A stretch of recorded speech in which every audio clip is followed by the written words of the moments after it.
Welcome to the Private Practice Startup Podcast, where we help ambitious private practitioners across the globe to brand themselves and grow their dream practices. We chat with successful private practitioners, business coaches, and marketing experts, bringing you tons of practice building ninja tips. Visit privatepracticestartup.com for awesome resources, attorney-approved private practice paperwork, and our signature marketing eCourse. Here are your co-hosts, Dr. Kate Campbell and Katie Lemieux. Hey, Startup Nation, welcome back to another episode of the Private Practice Startup Podcast. And we wanted to say thank you for joining us again. We're really excited that you're here. Today's guest is not only a guest, but she's actually been on our podcast before. She's a local here in South Florida. And actually, I said South Florida, like I'm from somewhere else. That was interesting. Not really sure where that came from. I'm channeling my inner someone today. Anyways, she's a local here in South Florida, friend and colleague who both Kate and I work with a lot, refer to a lot. And we're really excited to have Dr. Marnie Feuerman back with us today. Last time she wasn't a doctor yet, so she actually had gotten her doctorate degree as well. And she's back to talk to us and you guys today about becoming an authorpreneur, writing a self-help book to grow your practice. So recently she released a book, and we'll tell you a little bit about that as we chat today. So we hope you guys joined us last week as I interviewed Nicole Stoller Peterson on court letters, do's and don'ts. What was really cool about that podcast was you guys had voted like side by side on two awesome topics. So we just decided to deliver to you guys and do both of her topics. And Nicole is, even though her last name is Stoller, she is stellar. So we had a great conversation regarding that, and we really hope you guys make sure to listen to that if you haven't already. So we wanted to also say thank you to our loyal listeners, and we appreciate you tuning in each week as we share information with you that's really going to help your private practice. And if you're brand new here, we are welcoming you to our Startup Nation family, and we have a gift for you, which is our A to Z cheat sheet, the essentials for building and growing your dream practice. That is what Kate and I are all about, is really to support clinicians in private practice. So head over to privatepracticestartup.com, go over to the resources tab, and there you will see a link to the A to Z cheat sheet. Go ahead and download that, and that will also include 5 days of practice building emails to really support your journey. So we're really excited to have you guys here and definitely hope that you'll come back.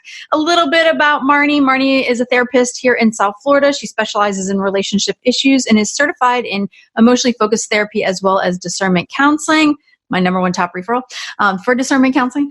She is a nationally syndicated freelance writer and the author of the self-help book for women, Ghosted and Breadcrumbed. Stop falling for unavailable men and get smart about healthy relationships. Please join me in welcoming back Marnie. Thank you. It's great to be here. It's great to have you. Great to have you back for round two. And I'm glad to be back too. I missed the last 3 episodes. I was super sick, and thank God for Katie, my business partner. She just kept it going. I can't wait to hear the content from those 3 episodes. That's what we do here.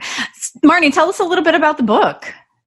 Sure. Yeah. Well, the book came from, because as you know, I've done a lot of content marketing, and I was, like you said, on the podcast before talking about content marketing and how to use blogging for lots of different reasons, but certainly to build your business. And so at some point I always knew I wanted to write a book.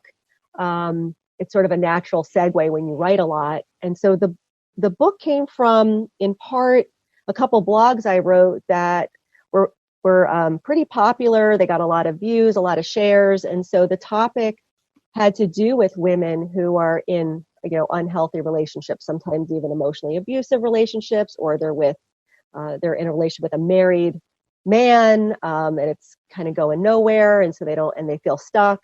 And so that told me there has to be, people out there really wanting this stuff. So I thought, this is a great thing. It's really neat to actually put out a product. And so the book is just really about women who don't choose partners carefully, and they're maybe making bad choices. And sometimes I would see these couples in therapy, and it almost sounded as if they regretted their choice in a partner, to marry, which is a really, certainly a tough situation to deal with.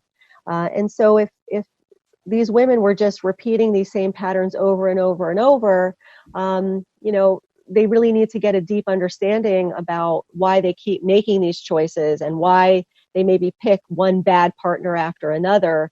And a lot of it relates back to their history, their childhood, trauma, family of origin stuff. So I go into a lot of that in the book. And so that's it in a nutshell. That's awesome. Tell us a little bit about your experience with writing the book and how that went for you, how long it took. I love the laughter. Long. I mean, I was already, I would say, in the groove of writing and setting aside time to write. The book itself took about, I would say like about a year total. When I know we're going to be talking about a little bit about this later. So when you write the self-help book, or when you want to, let's say, find a publisher or an agent, you don't need the whole book written. So you just need a couple of chapters. You need sample chapters and a proposal. So I had like the first 2-3 chapters written already. And so then at that point, once you get a book deal, if you're offered a deal, they usually give you a certain amount of time to write the book. And I think they gave me a good amount of time, like about 9 months or so. So total writing the sample chapters plus then writing the book, it was about close to a year at that point. Yeah, that's a good amount of time. Yeah. Yeah. So who do you have to become to kind of write this book? I mean, and I know you have your doctorate now, so you're used to writing and content writing. Like for me to think about writing a book, although Kate and I have created the marketing eCourse, which there's so much content in there that I'm sure that could be changed into a book. Yes. I don't know that I would have the stamina to sit down and commit and write. So who did you have to kind of become to go through that process? Well, again, I think you have to really like writing. I think being in this field, it's natural to write a book, a self-help book, because, you probably find that when you work with similar clients over and over, so you have your niche, you have your specialty, like I would find sometimes you're doing a little bit of psycho ed even when you're working with clients. And so you find, wow, I'm repeating this thing over and over. Or I had a client and I educated them about, how to change their thinking patterns or something, something like that. And so it starts to become almost formulaic, like what you're saying to your clients. And so before long, it's almost like you have the skeleton of the book pretty naturally. And another thing is if you have a whole lot of blogs and it's on a niche topic, sometimes you don't have to completely reinvent the wheel. You can weave together some of your blogs and expand on those blogs, or just tie them together in more of a natural way. So that you sort of may even have skeletal items that could eventually become a book. So I think it's just a way of putting your knowledge, your expertise out there. It just happens to be in a book form, but it's really what you're doing. You're just putting it on paper. And certainly a hard part is, as a clinician and thinking like a clinician, you want to make sure that you're speaking to a lay audience. And so you're doing a combination of maybe explaining some clinical terms, but you're putting it in a way that the average person can understand. The more and more, that we learn about business and success and things like that, it's really actually simple, right? Because book writing, creating an eCourse, again, it's all really listening to what the client wants. Like the client gives you the pain points, they give you what you're struggling with, and then you put it in an outline, and then you create the content, and then you take the content and you can just move it in different places, right? Whether it's a book or an eCourse or blogging or things like that. And I remember when I figured that out, not that I figured it out, I had to be told in Russell Brunson's book about how simple it was. And it just made so much sense. And it became easier. Not to me that sitting down and writing a book would be easier. But like I said, Kate and I have created so much content for the eCourse, and it's wow, that's kind of already in chapters already. And there it is. And we wrote everything out. So, Yes. But in a different platform. So that's really interesting. Mm-hmm. It actually happens both directions. So you could take your eCourse and make it a book. I can take my book, which, again, this is sort of like my thinking down the line, is I could break it down, whether it's a certain chapter that I want to create an eCourse from, or just the content as a whole. So you can create an eCourse from the book as well. And you can do it the same way you did it, because some people may not, everybody sort of desires their learning and their information in different ways. Mm-hmm. So there's people, that's why you also have the podcast. And what's kind of funny is someone just took a blog of mine that I wrote and recorded it as a podcast. So what's cool about content is you can mold and you could do so many different things with it. You don't want to just create, let's say, a blog and then, and then it's just kind of up there. You can create a little bit of a video. You can create this, something eCourse related. You can record it as a podcast. So you could do a lot of things. That's why content is such a wonderful avenue for practitioners to grow their brand and their practice. I can imagine that there's probably listeners who are thinking, gosh, I've always wanted to write a book, or I'm really resonating with what Marty's talking about. What would you recommend as kind of like the overarching steps as far as where to get started and what to do next and how to go about that process of writing a book? Yeah, I would definitely recommend, and I think I sent this to you and you're going to put them in the show notes. There's some good books to read just about how to do this that breaks it down. And believe it or not, if we're really talking about time frame, when I first started thinking about the idea of writing a book and then reading up on how to do it, I would say it was probably about 4 or 5 years ago. So it's almost like you're scaffolding different things to get to the point of writing the book. Because if you want to do it, and there's different ways that the book can come to light. You can self-publish, and then you can go with a traditional publishing house, a traditional commercial publisher, which was my goal. That's what I wanted to do, and we can talk a little bit about those differences. But I think one of the first things people are going to want to think about is what's called a platform or an audience.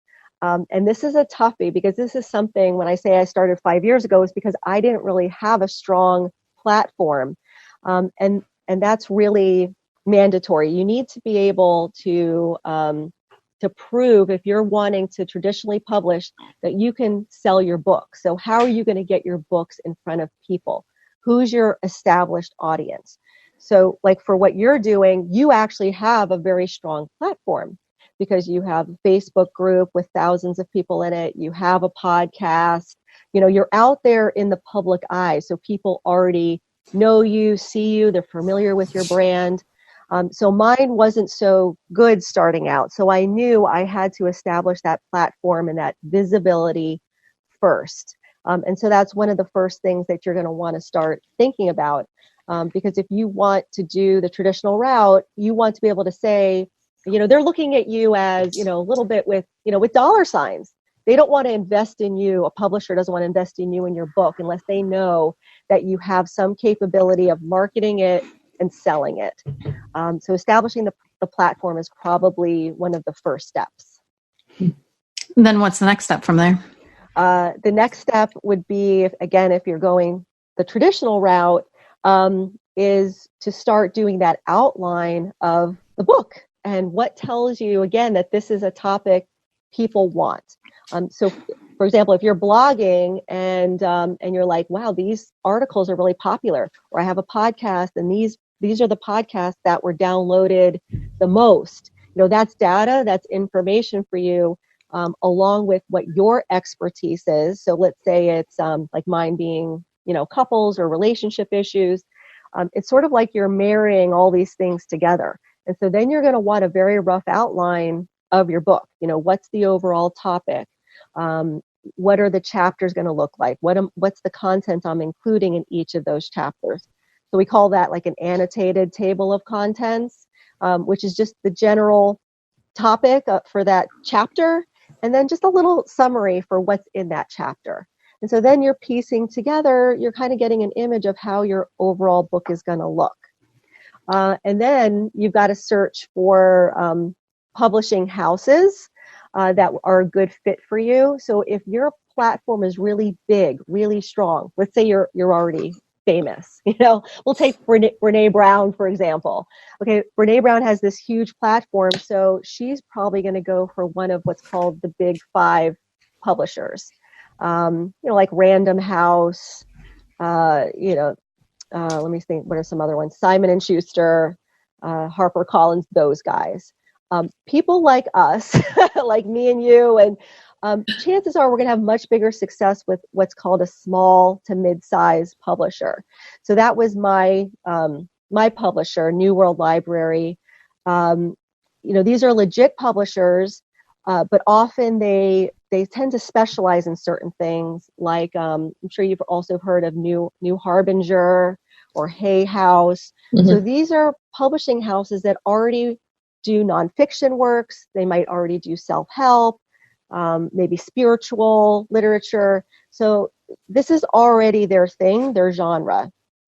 And so they will be the ones to help you with everything A to Z, the whole book process.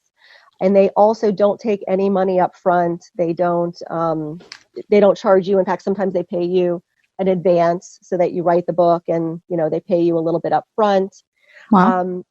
But what you might want to do before seeking a publisher is seeking a literary agent that also specializes in your genre. And you don't have to necessarily go with an agent, but I would recommend it, especially if you're not necessarily, your career is not necessarily writing. So my career is being a therapist. So I felt a little green with the publishing process. And so an agent represents you. They do get a cut of everything. So your advance, your royalties and all of that, they get a small percentage. But what they do is they're the intermediary. So they already have relationships with publishing houses. So if you send your proposal to an agent, they might say, okay, I'm going to take you on as a client. Again, they don't charge you. They get paid only if you get paid, if you get a deal.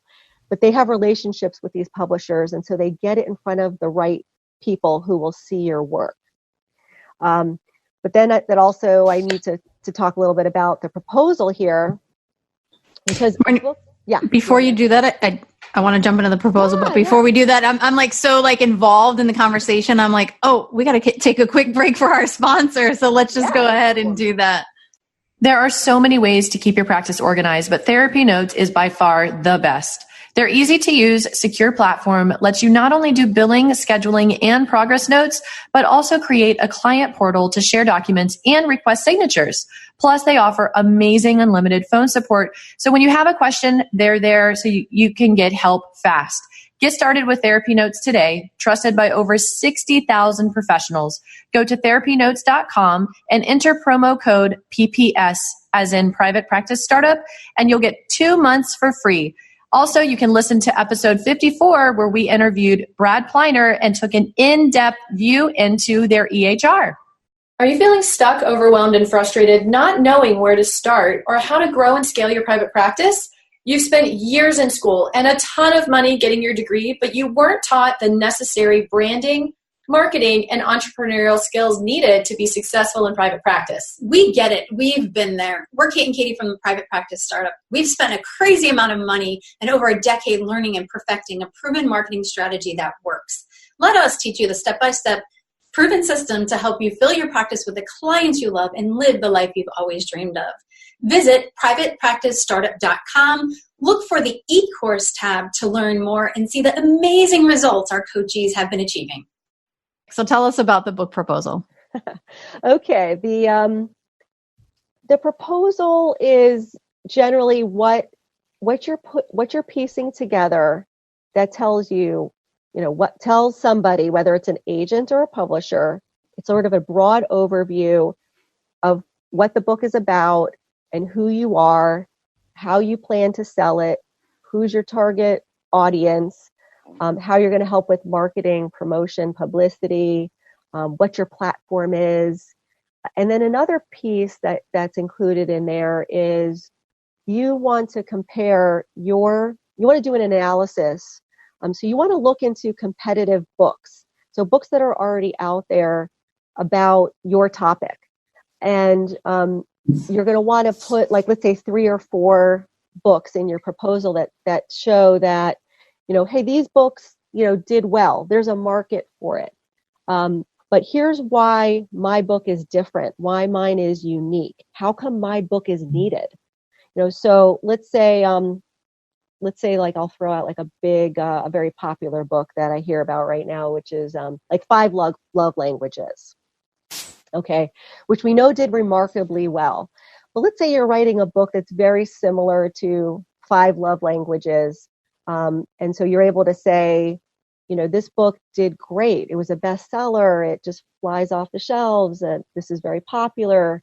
However, 5 love languages, there's a big chunk that was maybe left out that I think I can offer, because I'm offering a different piece or something unique or my own take on that topic, or I'm doing it something that's a little more specialized towards a certain population. Maybe it's 5 love languages just for men or for gay and lesbian couples, or something along those lines. So you're saying why it's unique and different, and also you're critiquing the book a little bit, not in a negative way. So you don't want to shred the book. You don't want to say this book's awful, my book will be better. You may want to say, but here's why I think maybe 5 languages didn't do such a great job that I think I could do better. And then here's who I am. And you're going to have to brag a bit.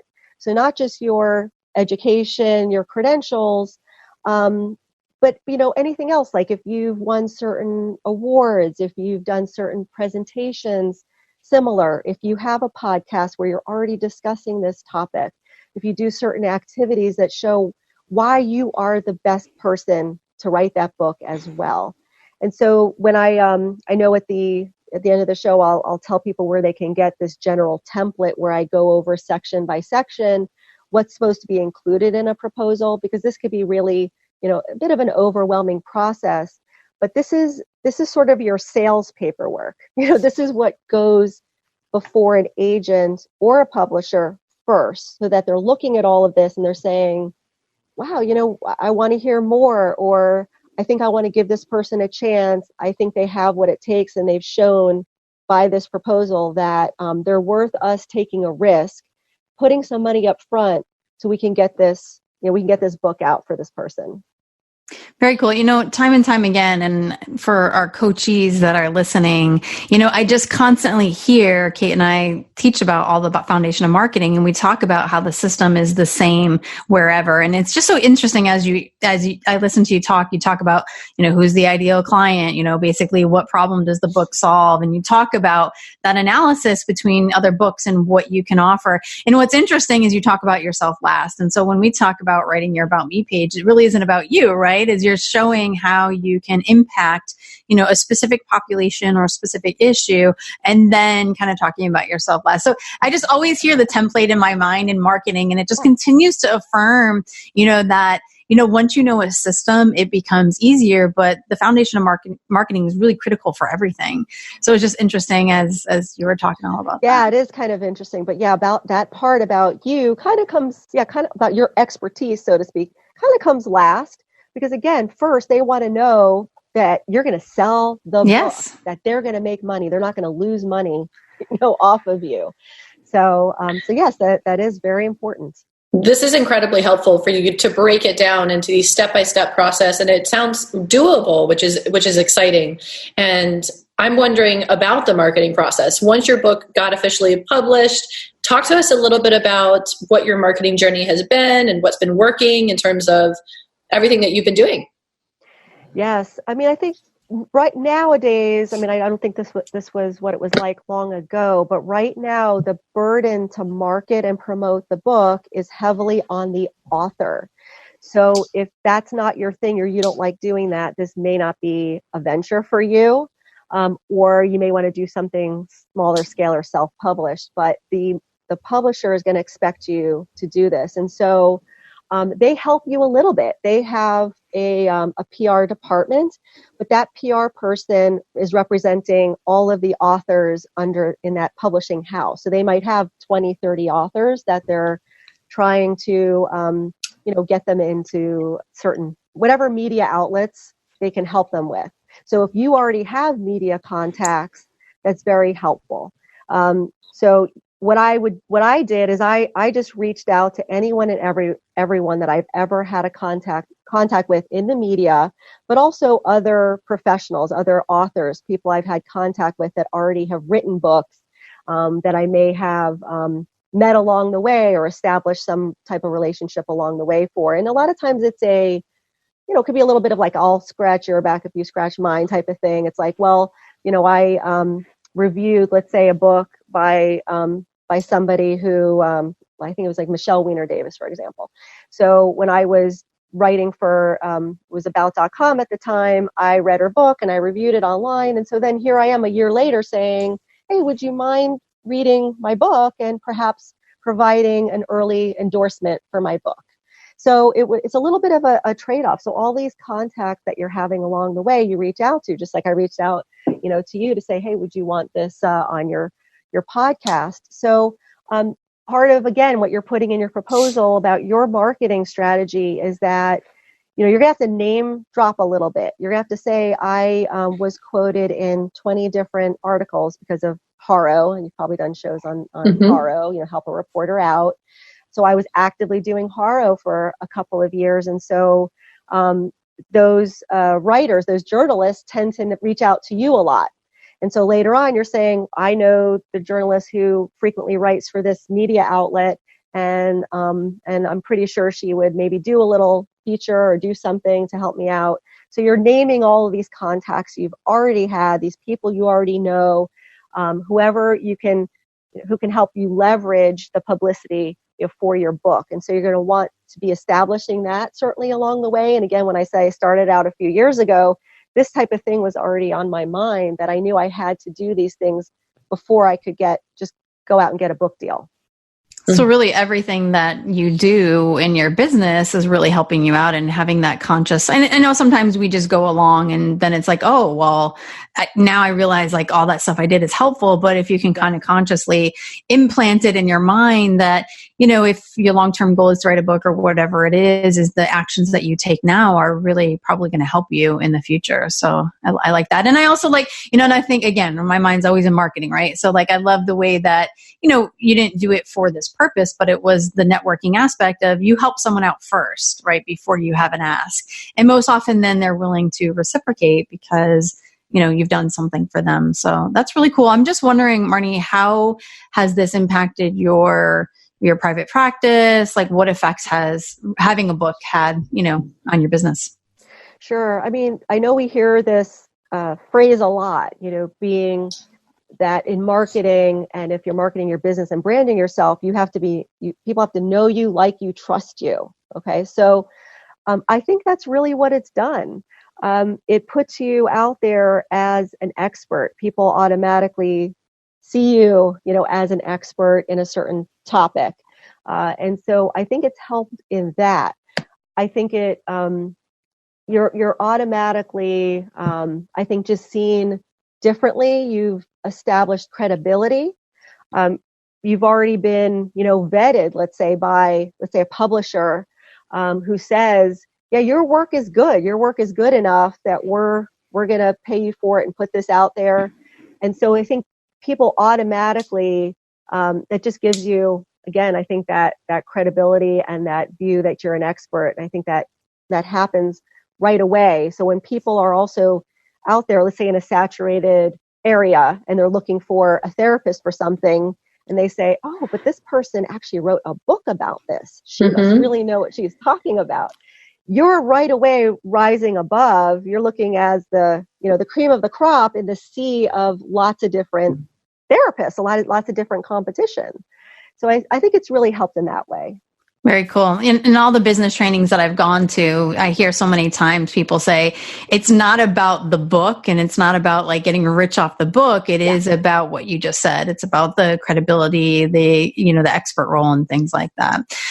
Marnie, as we come to a close, what would you really like for Startup Nation to take away from your message today? That I think you as a people, I'm saying just the therapist, the listeners, or anyone who's maybe in a helping profession listening, you have a lot to offer out there where you have something so valuable that can reach so many different people if you write a book, if you write a self-help book. And I think it's just a natural segue of the work that you're already doing. And so I want people to feel like it's more within their reach than perhaps they think it is. And there's lots of resources out there to help you reach this goal if you want to write a book. So I think it would be fantastic, for I would say more therapists to go down this avenue as something that they can do in addition to the clinical work that they're already doing. Awesome. And I know you gave us actually a ton of resources that we'll include on the show notes page. So you guys are going to want to check that out, but you also have a giveaway. And what is that? Yeah, a lot of what I just talked about and just all of the different components that belong in a book proposal, I have completely summarized. So I do have a website where they can access it, and this is special for your podcast listeners. Awesome. So they would go to Dr. Marnie Online, which is DrMarnieOnline/podcast. And they can get that as a download. Cool. And we'll make sure to include that on our show notes page. And tell us the name of your book one more time and where folks could get that if they would like to grab it. Yes, it's Ghosted and Breadcrumbed. Stop falling for unavailable men and get smart about healthy relationships. It's available all formats, Kindle, audio, paperback, on Amazon. It's also in all major book retailers. I even saw it online at Target and Walmart. Which how cool is that? I got awesome. like chills for you. That's so exciting. Yeah, so it's available everywhere, and I would love for people to check it out. And certainly, if you have clients, women who are struggling with unhealthy relationships, I would love for the book to be recommended. And I love the feedback. Anything I hear about, it's very exciting as well. So it's been a great journey. So I have to share this mad ninja tip with you guys. It's kind of funny. So I actually went into this training, and this guy, his company name is called Rockstar Marketing. And he actually used to do marketing for heavy metal bands. And he talked about reverse shoplifting. He said, you can actually take like a stack of your books and go into Barnes and Noble and put it on the shelf. And what's interesting is when people buy your book, they go into the computer and they realize your book's not in there. So they start ordering it. How cool is that? So he calls it reverse shoplifting. I'm like, that is a mad, awesome ninja tip. I loved it. So that's hilarious. I might have to think about doing right? That. Yeah. I think I'd feel so like anxious and like, makes I'm such a rule follower. Like, but I would probably like run out of there. It's very creative. It is very creative. Outside the box thinking with the marketing. Yes. Yes.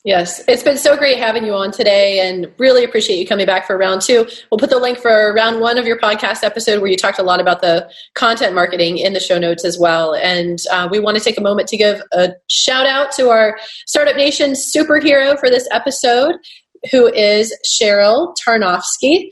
Cheryl says, I love these two ladies' podcasts. There's so much knowledge, expertise, and laughter that I really appreciate. They definitely have inspired me to go through with starting a private practice. If you're not listening, you're missing out. Congratulations, Cheryl. That's so exciting to hear that you are following your dreams. You're going to private practice. We are here cheering you on along the way.